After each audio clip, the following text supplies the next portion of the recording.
ಎಲ್ಲರಿಗೂ ನಮಸ್ಕಾರ ಸ್ನೇಹಿತರೆ. ನಾವು ಪ್ರಾಪರ್ಟಿ ಲಾಸ್ ಗಳನ್ನ ಓದುವಂತಹ ಸಂದರ್ಭದಲ್ಲಿ ಕೆಲವು ಕಡೆಗಳಲ್ಲಿ ಆಕ್ಚುಯಲ್ ಪೊಸಿಷನ್ ಅಂತೇಳಿ ಆ ಪದವನ್ನ ಪದೇ ಪದೇ ನೋಡ್ತಾ ಇರ್ತೀವಿ.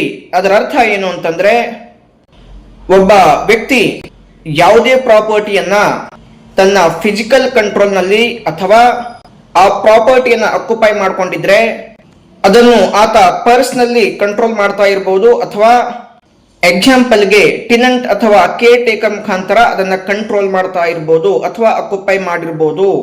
ಇದನ್ನ ಆಕ್ಚುಯಲ್ ಪೊಸಿಷನ್ ಅಂತ ಹೇಳಿ ಕರೆಯುತ್ತೇವೆ. ಉದಾಹರಣೆಗೆ, ಯಾವುದೇ ವ್ಯಕ್ತಿ ಯಾವುದೇ ಪ್ರಾಪರ್ಟಿಯಲ್ಲಿ ಉಳ್ಕೊಂಡಿದ್ರೆ ಅಂದ್ರೆ ವಾಸ ಮಾಡ್ತಾ ಇದ್ರೆ, ಅಥವಾ ಆ ಪ್ರಾಪರ್ಟಿಯನ್ನ ಕಲ್ಟಿವೇಶನ್ ಮಾಡ್ತಾ ಇದ್ರೆ, ಅಥವಾ ಆ ಪ್ರಾಪರ್ಟಿ ಮೇಲೆ ಬಿಲ್ಡಿಂಗ್ ಅನ್ನ ಕಟ್ಟಿದ್ರೆ ಆತ ಆಕ್ಚುಯಲ್ ಪೊಸಿಷನ್ ಇದ್ದಾನೆ ಅಂತ ಹೇಳಿ ಹೇಳಬಹುದು. ಅಥವಾ ಆ ವ್ಯಕ್ತಿ ಒಂದು ವೇಳೆ ಆ ಪ್ರಾಪರ್ಟಿಗೆ ಫೆನ್ಸಿಂಗ್ ಮಾಡಿದ್ದಾನೆ ಅಥವಾ ಲಾಕಿಂಗ್ ಮಾಡಿದ್ದಾನೆ ಅಥವಾ ತನ್ನ ಗೂಡ್ಸ್ ಗಳನ್ನ ಸ್ಟೋರ್ ಮಾಡಿದ್ದಾನೆ ಅಂದಾಗ್ಲೂ ಕೂಡ ಆ ಪ್ರಾಪರ್ಟಿ ಆತನ ಆಕ್ಚುಯಲ್ ಪೊಸಿಷನ್ ಅಲ್ಲಿ ಇದೆ ಅಂತ ಹೇಳಿ ಹೇಳಬಹುದು.